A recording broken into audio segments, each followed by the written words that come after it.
જીવતા જીવ સુવિધા મળે ન મળે એ તો આપણે ઘણીવાર સાંભળ્યું હશે, પરંતુ મૃત્યુ પછી પણ સ્વજનના અંતિમ સંસ્કાર કરવાનો રસ્તો ન મળે તો તેને વિકાસ કહેવો કે વ્યવસ્થાની નિષ્ફળતા.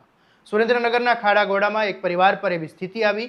ઘરમાં માતમ હતો, સ્વજનનું મૃત્યુ થયું હતું. હિન્દુ પરંપરા મુજબ અગ્નિદાહ આપવાનો સમય હતો, પરંતુ શમશાન સુધી પહોંચવાનો રસ્તો જ વરસાદી પાણીમાં ડૂબેલો હતો.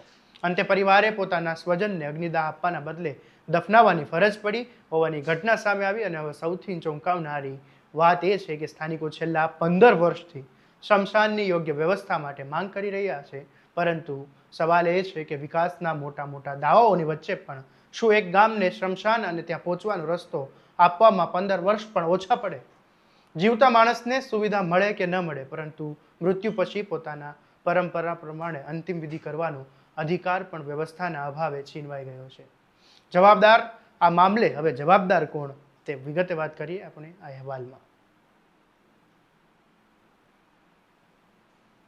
નમસ્કાર, હું છું આસિફ કાદરી અને સ્વમાન સાથે તમારું સ્વાગત છે. સુરેન્દ્રનગર જિલ્લાના ધાંગધ્રા તાલુકાના ખારાગોડા ગામના ખોડિયાર વિસ્તારમાં પાયાની સુવિધાઓના અભાવે ગંભીર કિસ્સો સામે આવ્યો છે. આ વિસ્તારમાં રહેતી એક મહિલાનું મૃત્યુ થયું. પરિવારજનોએ હિન્દુ વિધિ પ્રમાણે અંતિમ સંસ્કાર કરવાની તૈયારી કરી હતી, પરંતુ વરસાદી પાણી ભરાયેલું હોવાના કારણે શમશાન તરફ જવાનો રસ્તો મુશ્કેલ બન્યો હતો. સ્થિતિ એવી સર્જાઈ કે પરિવારે પોતાના સ્વજનના મૃતદેહને શમશાન સુધી લઈ જ શક્યો નહીં અને અંતે અગ્નિદાહ આપવાના બદલે મૃતદેહને દફનાવવો પડ્યો હોવાની વિગતો સામે આવી છે. વિચાર કરો, એક પરિવારે પોતાનું સ્વજન ગુમાવ્યું, ઘરમાં શોક છે, પરિવાર અંતિમ વિદાય આપવા તૈયાર છે, પરંતુ એ સમયે પણ તેમની સામે પ્રશ્ન ઊભો થાય કે મૃતદેહને શમશાન સુધી લઈ જવો કેવી રીતે? આ માત્ર અસુવિધા નથી, આ માત્ર એવી સ્થિતિ નથી કે જેમાં એક પરિવાર પોતાની ધાર્મિક પ્રમાણે અંતિમ વિધિ પણ ન કરી શકે.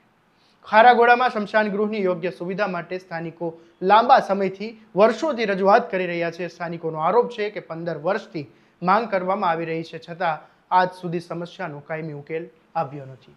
ત્યારે સવાલ એ થાય છે કે 15 વર્ષમાં સરકારો બદલાય, અધિકારીઓ બદલાય, યોજનાઓ આવે, બજેટ આવે અને વિકાસના આંકડા પણ બદલાઈ જાય, પરંતુ ખારાગોડાના લોકો માટે શમશાનની સ્થિતિ કેમ ન બદલાય?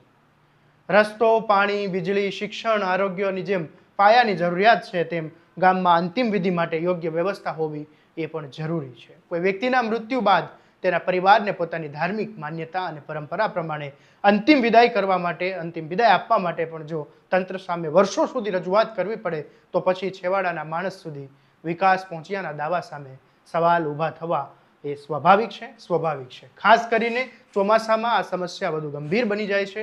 વરસાદી પાણીના કારણે શમશાન તરફનો રસ્તો અવરોધાય છે અને અંતિમ યાત્રામાં પણ ત્યાં સુધી પહોંચી ન શકાય તો આવતીકાલે ફરી કોઈ પરિવાર સામે આવી સ્થિતિ ઊભી થઈ શકે. એટલે હવે માત્ર એક ઘટનાની ચર્ચા કરીને મામલો પૂરો કરવાનો નથી, પરંતુ તેનો કાયમી ઉકેલ લાવવાનો છે. સાંભળો આ મામલે સ્થાનિક વ્યક્તિનું શું કહેવું છે.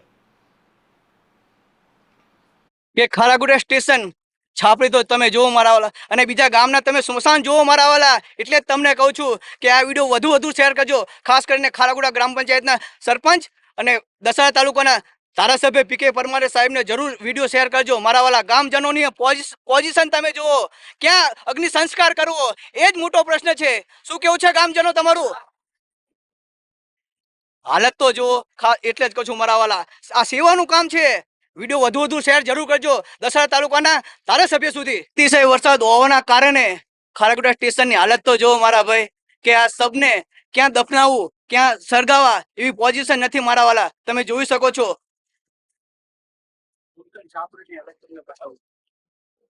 અને સંસમ છાપરીની હાલત તો જુઓ તમે, કેવી હાલત છે. એટલે જ કહું છું મારા વાલા, ખારાગોડા ગ્રામ પંચાયતના સરપંચને, દસાડા તાલુકાના ધારાસભ્યને ખાસ કરીને વિનંતી કરું છું કે ખારાગોડા સ્ટેશનનું કંઈક કામ કરાવો મારા વાલા, જેથી કરીને દરેક ગામ લોકોની એ જ માંગ છે. શું કેવું છે તમારા બધાનું? આ વિડીયો વધુ શેર કરજો, જેથી કરીને દસાડા તાલુકાના ધારાસભ્ય પીકે પરમાર સાહેબને જરૂર પહોંચે. સ્થાનિકોની માંગ છે કે તંત્ર તાત્કાલિક શમશાન માટે યોગ્ય વ્યવસ્થા કરે અને ત્યાં સુધી પહોંચવા માટે એવો પાકો રસ્તો બનાવવામાં આવે. વરસાદ હોય કે પાણી ભરાયું હોય, કોઈ પરિવારને પોતાના સ્વજનની અંતિમ વિધિ માટે આવી લાચારીનો સામનો ન કરવો પડે.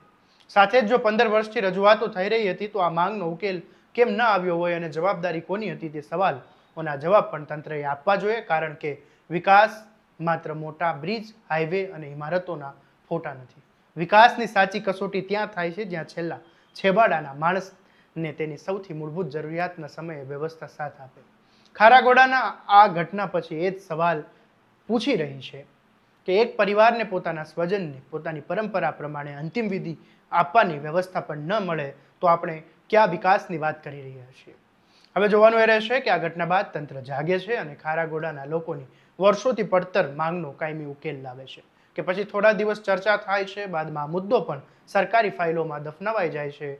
આ મામલે તમારું શું કહેવું છે? શું છેવાડાના ગામોમાં આવી મૂળભૂત સુવિધાઓ માટે લોકોને 15 વર્ષ રાહ જોવી પડે તે યોગ્ય છે?